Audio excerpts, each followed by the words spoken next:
Good morning mga kaguro, good morning, and hello, good morning sa aking mga alagang aso, si Sisi, mga kaguro.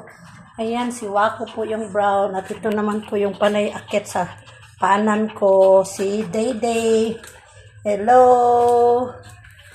Ayan po, si Dayday gustong akit sa akin. Yan. So, tatlo po yung anak ko mga kaguro. Yan, alaga kong aso. Naging tatlo na ang aking mga anak na baby. Yan.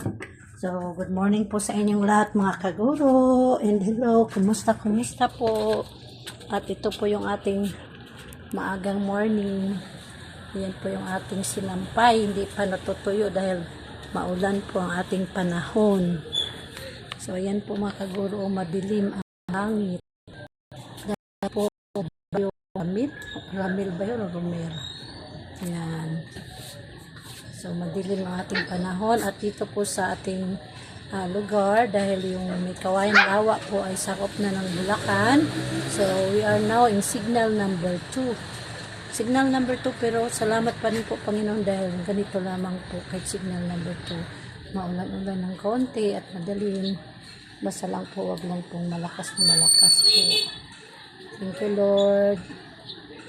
At yung iba naman pong lugar, binabaha na rin po. So, ayan po ang ating morning. At ngayon po ang ating gagawin po mga kaguro ay ito po. Ayan.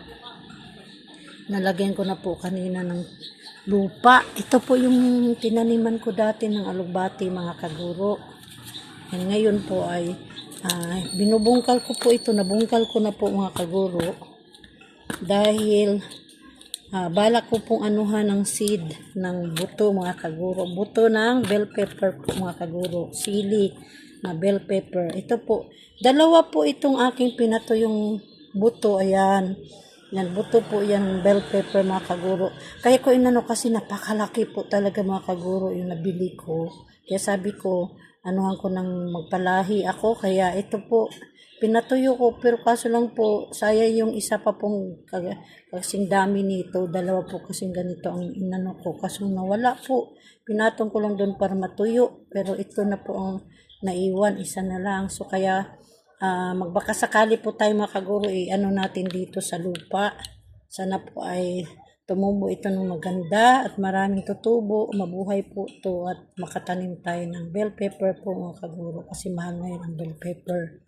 So kahit dito lamang po mga 3 puno o ilan, basta kung ilan po yung mano natin. So yan po, so magtanim na po na tayo. Iano na po natin itong mabuto mga kaguro.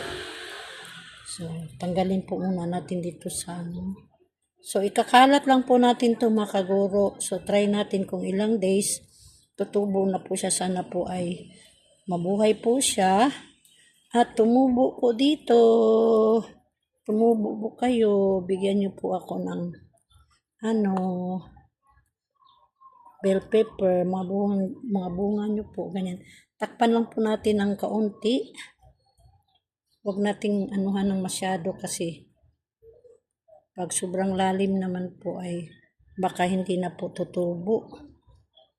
Ayan po, takpan lang po natin ng kaunting lupa.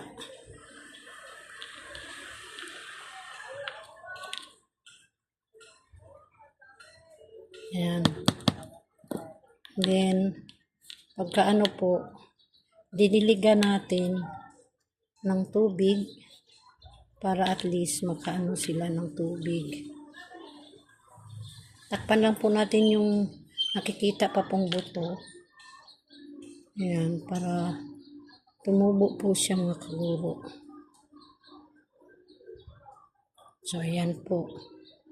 Takpan na po sila. So, anuhan po natin to ng tubig. Konti lamang po. Ganyanan lang po natin siya ng tubig. Ayan, sana po ay tumubo ito mga kaguro. At ito naman po yung aking lemongrass, 2 puno mga kaguro. Ayan. Talagang malago na po yan mga kaguro, kaso lang minsan hindi po madiligan ng asawa ko. Pag ilang days po hindi madiligan, medyo nalalanta po. So ayan po yung isang puno, ito naman po yung isa pang puno ng aking lemongrass. Dito po kami kumukuha mga kaguro ng ng tinulang manok kasi masarap po ang tinulang manok kapag may lemongrass mga kaguro. Ayan. So natutuwa sila kasi maulan po mga kaguro at nakakainom sila ng tubig. Ito naman po yung ating aloe vera. 2 puno din po yung ating aloe vera mga kaguro. Kung maliit lang po yan. Tinanim po mga kaguro at ngayon ay lumago na rin. Ito pa yung isa. Yan. Lumago na rin sila. Kasi nung una nanghingi ako ng aloe vera para po pang sa buhok ko kasi nanlagas po mga kaguro kaya nilalagyan ko ng aloe vera. So ngayon pinalago ko muna bago ko po ako kukuha dyan. So ayan po, malago na po ating aloe vera. Ayun din po isa. At ito naman po yung ating ibang halaman. Ito po mga kaguro, alam nyo po ba, sobrang dami na po ang mga tanim kong ganito.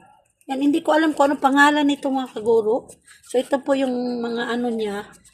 Parang lumilipat po mga kaguro. Napakadali lang po buhayin mga kaguro.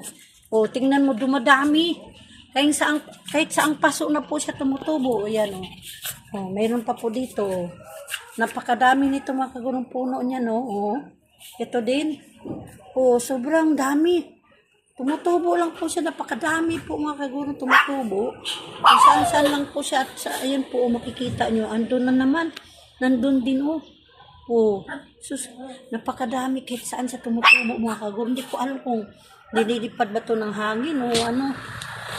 Ayun pa yung dati naming puno mga kaguro na malaki na matay na talaga at yan ang pumalit. Yan. Hindi ko alam kung ano yan. Tapos ayan, napakadaming tumutubo na ganyan mga kaguro. Comment down po mga kaguro. Hindi ko alam kung pangalan niyang tanim na yan. Basta madali lang po siya tumubo mga kaguro.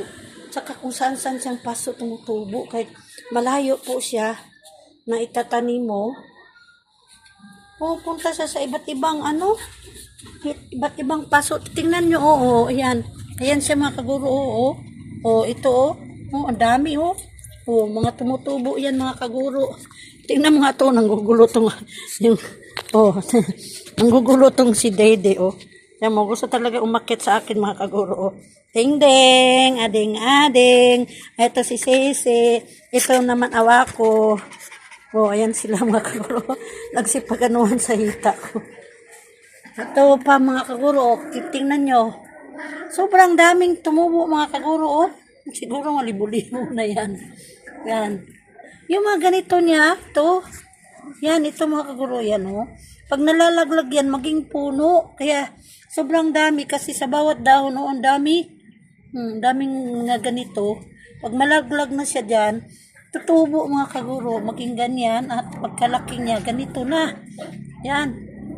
Maganda din naman po siya mga kaguro. Maganda nga naman pag lumaki na. At ayan naman po yung aking rose. Parang naghinalo na po mga kaguro. Puro salamat pa rin buhay ng siya na nahon. Yung iba po patay na.